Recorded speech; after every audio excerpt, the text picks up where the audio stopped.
On October 15th, a dead Soviet satellite and a discarded Chinese rocket body sped towards each other in space. They narrowly avoided a catastrophic crash. Each about the weight of a compact car, they were hurtling towards each other with a relative velocity of 52,950 km per hour. If the collision had happened, it would have created a cloud of debris that would jeopardize other satellites for decades.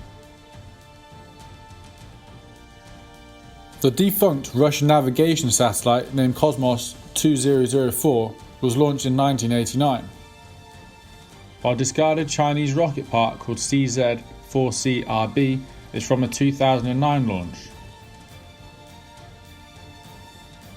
LEO Labs, a California-based company that tracks objects in low Earth orbit, was monitoring the Very High Risk conjunction. In astronomy, an apparent meeting or passing of two or more celestial bodies is called conjunction. Soon after, the company tweeted, "No signs of debris."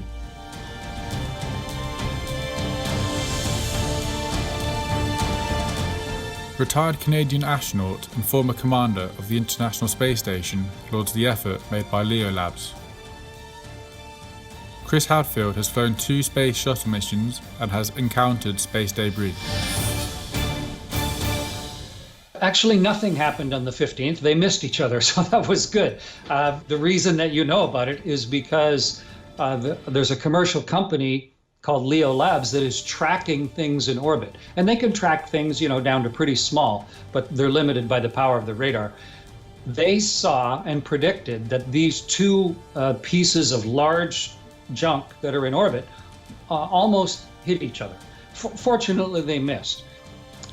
So the real question, of course, is how often are things going to hit each other? How can we track them and be aware of it? What you don't want to have happen is two big, heavy things to crash into each other in orbit, because they create a cloud of debris, and each one of those new little pieces of debris becomes more of a threat to everything else. Since the world's first artificial satellite, Sputnik 1, was launched into Earth's orbit in 1957, fragments from more than 5,000 space launches and 290 explosions have been accumulating above our planet.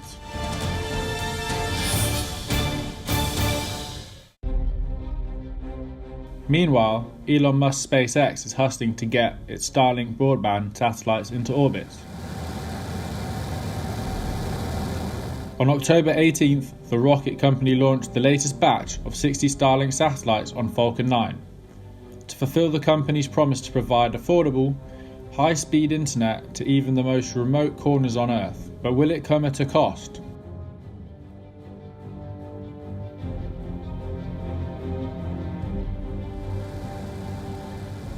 SpaceX alone plans to launch a total of 12,000 Starlink satellites into orbit in the coming years.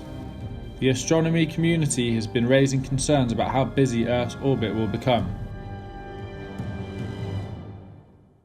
He's launching satellites, and that's all great that the internet's going to happen, but we'll see what the consequences are. If there's issues with it, and if collisions do happen with this, then we might have to rethink this whole process. The ambitious project by SpaceX, if it becomes reality with that staggering numbers of satellites in the low Earth orbit, then it's really going to go challenging times for satellite operators, astronomy observers. Now with the crowded space, any untoward incident in space will have the potential to have cascading effects. Reports have suggested that 3% of SpaceX's Starlink satellites may have failed. This means more than 1,000 Starlink dead satellites are already encircling the Earth, each weighing about 250 kilograms. Well, everything that we want to do to support society has a countervailing cost, right? I mean, if you want to make a cup of tea, then you need to build a cup, and you need to grow tea, and you need to transport all these things. It doesn't come for free. You're talking about a broadband constellation that SpaceX is putting up currently that they call Starlink. they have looked really closely at the risk of orbital debris. Each one of their satellites has a lot of capability to not only power itself, but to maneuver, and towards the end of its life, to deorbit itself. They have to meet all of the current regulations that exist in order to launch the vehicle, which is the riskiest part, and then to be able to meet all of the Federal Communications Commission's rules on orbital debris. So they're trying to be good corporate citizens. After contaminating every inch of planet Earth, humans are polluting the space now. Space debris is classified as anything that's not useful. So it could be a rocket body, a satellite that's no longer working, or anything that fell off of a satellite. And why it's important to study is because it's moving very, very fast. It's moving 17,500 miles per hour. So the way to look at it is, if I have two objects or two cars, let's take two cars, they're driving down a highway, and if they're next to each other, meaning two satellites are next to each other, that's fine. But you can have spacecraft in different orbits. So you can have one that's going around the equator, you can have one that's going around the poles, and that's the T-bone intersection case of a car. So if you have two objects going at 17,500 miles per hour, a very small object can take out a very large satellite. So that's why we're very worried about it. It's the sheer velocity, the momentum of these satellites. Suspended in galaxies are pieces of rockets, old satellites, and tools lost by astronauts. If all these objects collide with each other, it will multiply the amount of trash that there is in space right now. Today, there are some 23,000 objects larger than 10 centimeters long. Around 500,000 between 1 and 10 centimeters, and more than 100 million smaller fragments.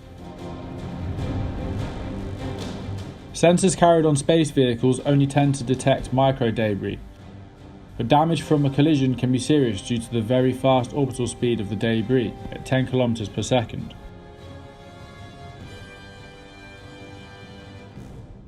There are tracking issues that also come into play, because you can have objects that are crisscrossing, because some can be at higher altitude and others, so they may crisscross like that, and keeping track of that is a very difficult problem, because you have to understand when you get an object. Let's say I see 5 objects from a telescope, and then I take an image again, I might see 6 or 5, but let's say I see 5. I go and label this 1, 2, 3, 4, 5, then I go later on, well, how do I know that this is still 1, this is still 2, and still 3? That's called the data association problem, but it could get worse. Next image I might have 6, I might have 4, I might have 3. That becomes even more difficult to maintain what's called custody of the object, trying to associate those objects. Did you know that the International Space Station, a modular space station that is stationed in low Earth orbit, has changed orbit more than 10 times to avoid collisions? The ISS and other artificial satellites are used for various purposes. Some help scientists explore space in new and exciting ways. Communications satellites help us communicate with people all over the world. Weather satellites help us observe the Earth from space to help predict weather patterns. We need them for the internet, television and radio, and navigation systems. But all these satellites are at risk because of space junk. If a collision occurs, then millions of dollars worth of equipment would be lost forever, as if in a black hole. So how does a collision look like in space?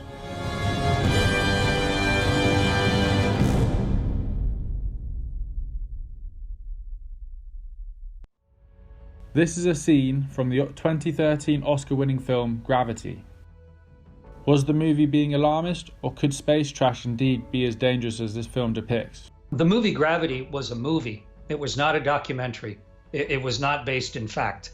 It was very visually entertaining, but the physics and the reality of it wasn't the intent of the movie. You shouldn't judge a pure fiction entertainment movie as your basis of factual conclusion. And Gravity was just entertainment. The way it portrayed other satellites and natural debris was very visually dramatic, but wildly inaccurate.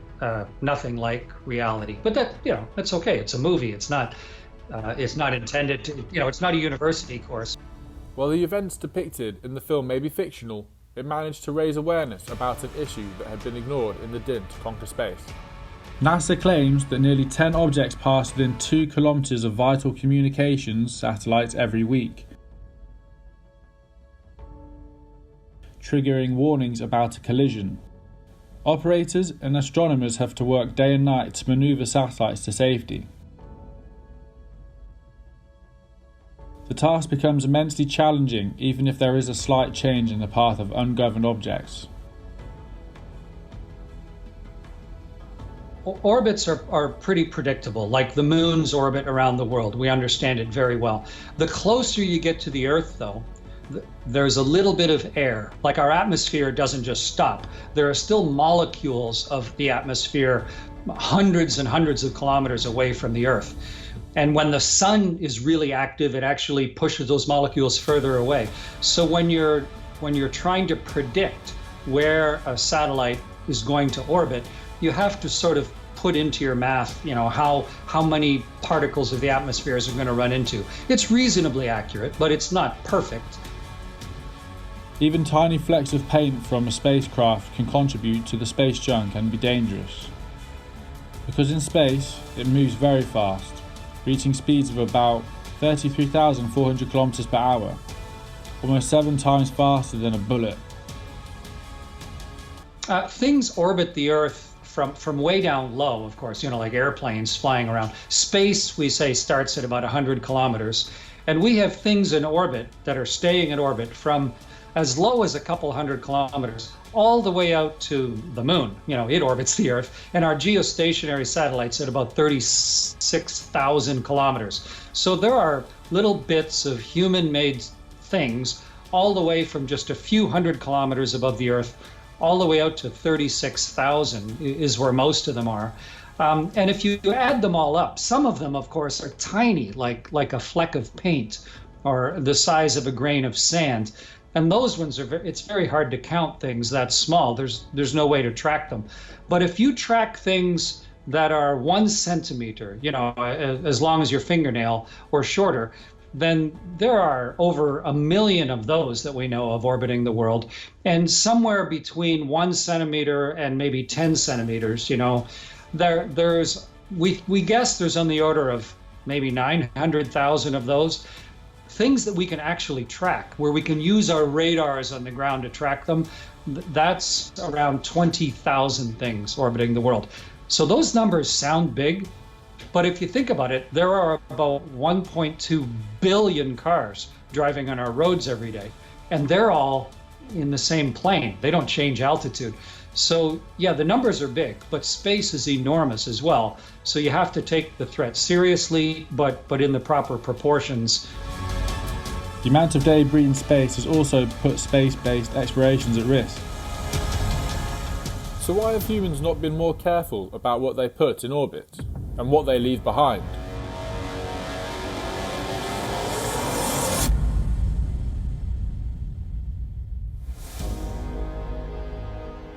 Let's look at some reasons why low Earth orbit has developed into an orbital graveyard.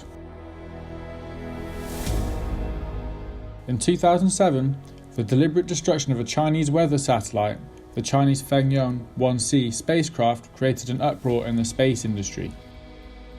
The anti-satellite missile test created a vast cloud of debris which still plagues space agencies to this day.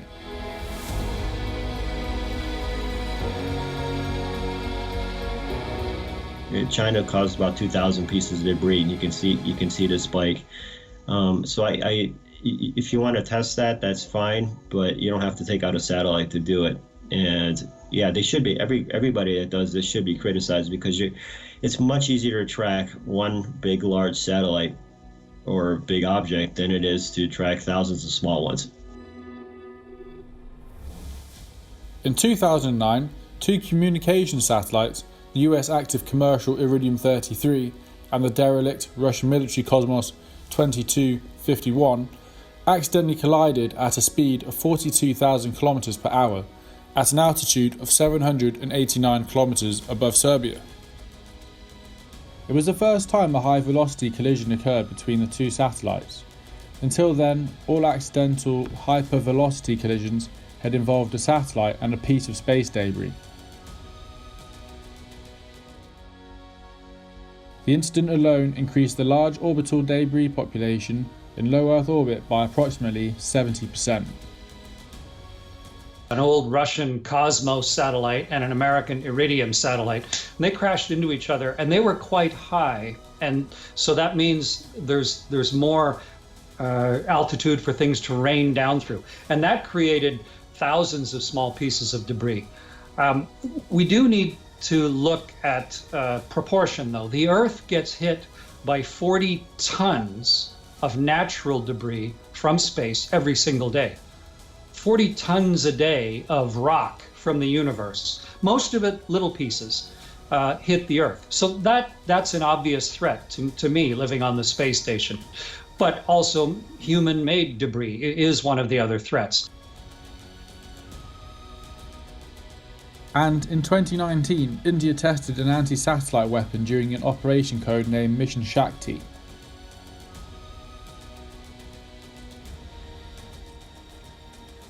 The target of the test was a satellite present in a low Earth orbit, which was hit with a kinetic kill vehicle. With this, India became the fourth country in the world to demonstrate the capability to shoot down satellites in orbit. Mission Shakti is basically to test India's preparedness to safeguard its space assets.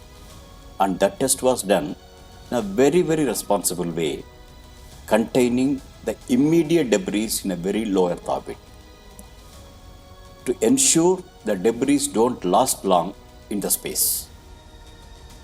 This space program signifies India's ability to intercept an intercontinental ballistic missile. But the test also sparked concerns regarding the creation of space debris. Yeah, when you crash something at high speed into something else, the majority of the pieces go one way, but some of them go in all different directions. And a few of those pieces that ended up going up to a higher orbit, some of them, a handful out of the hundreds and hundreds of bits of debris, a handful of them are still in orbit. We think a few of them made it as high as the International Space Station, like a half a dozen or something. So they are an actual threat to my 6 friends who are living on the space station right now. But in the scope of all the other threats, it's got a proportionate smallness to it. But from the Indian anti-satellite test, yes, there are still a few pieces left in orbit. The vast majority, their orbits have decayed and fallen down and burned up in the atmosphere. But there are still a few up there. However, India has acknowledged that most of the debris is gone. The debris from Mission Shakti are no longer in the orbit. And moreover, none of them risked any active satellite, demonstrating the highest level of responsibility in planning and executing that mission by India. So just how dangerous is orbiting debris? Experts are divided. On September 22, 2020, an unknown piece of space debris was detected near the International Space Station. The ISS generally holds crews of between 3 and 6 people. The space station flies at an average altitude of 400 kilometers above Earth. It circles the globe every 90 minutes at a speed of about 28,000 kilometers per hour. In one day, the station travels about the distance it would take to go from Earth to the Moon and back. Given its speed, even a small object can damage a solar panel or other parts of the station. On September 22nd, an unknown piece of space debris was detected near the ISS. Jim Bridenstine, the head of NASA, said that debris is getting worse and mentioned that the space station has moved to avoid debris 3 times in 2020 alone. We've had people on the station almost exactly to the day for 20 years. And in those 20 years, whenever the chance of a significant piece of debris hitting the station was bigger than about 1 in 10,000 risk of punching a hole in the station, we would fire the engines on the station to move our orbit a tiny bit to miss it. Release. Fire.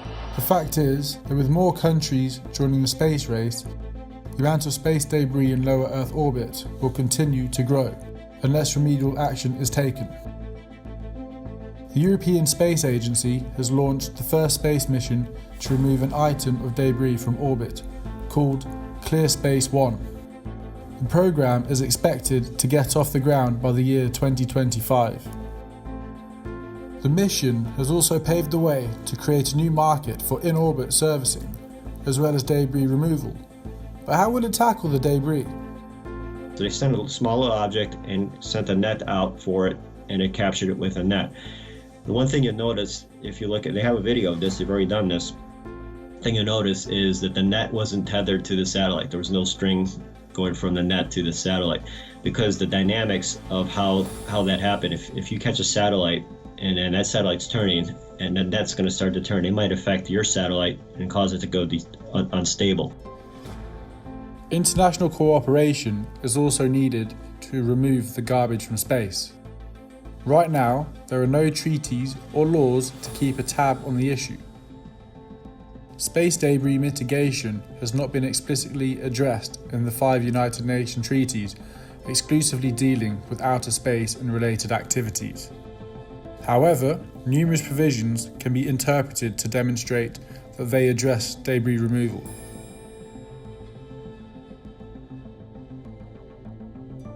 In 2019, the Indian Space Research Organisation initiated Project Netra to safeguard Indian space assets from debris and other harm.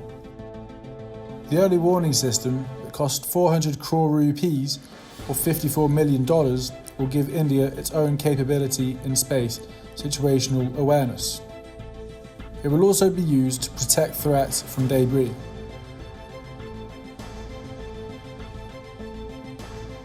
Project Netra, Network for Space Objects Tracking and Analysis. It is a system by India for what is called situational awareness for an early warning to Indian space assets to mitigate the risk from the other space objects. I think as of now, until this being formed, ISRO gets the information from other spacefaring nations who are doing monitoring. So there is a need to have India its own network for space objects tracking analysis. I think that's how Netra came. And then there is this. In 2001, a US multi-millionaire, Dennis Tito, became the world's first ever space tourist. He is said to have paid $20 million for his 8 days in space. A trip to space could be a reality for many others soon. The space tourism market is dominated by 2 private American companies. Virgin Galactic, founded by British billionaire Richard Branson, and Amazon chief Jeff Bezos' Blue Origin. Unlike astronauts, the tourists will not be orbiting the Earth. They will simply be propelled dozens of miles into the atmosphere for just a few minutes. Could space debris hinder the future of space tourism? Most of the space tourism right now doesn't go into orbit. It just goes up and falls back down again. So it's zero risk to orbital debris. The universe is infinite, and there is much left to explore. The next great frontier is Mars, the red planet. But we must remember that space junk has been amassing since humans put the first satellite in space in 1957. This trash could have devastating consequences for the long-term sustainability of human space exploration.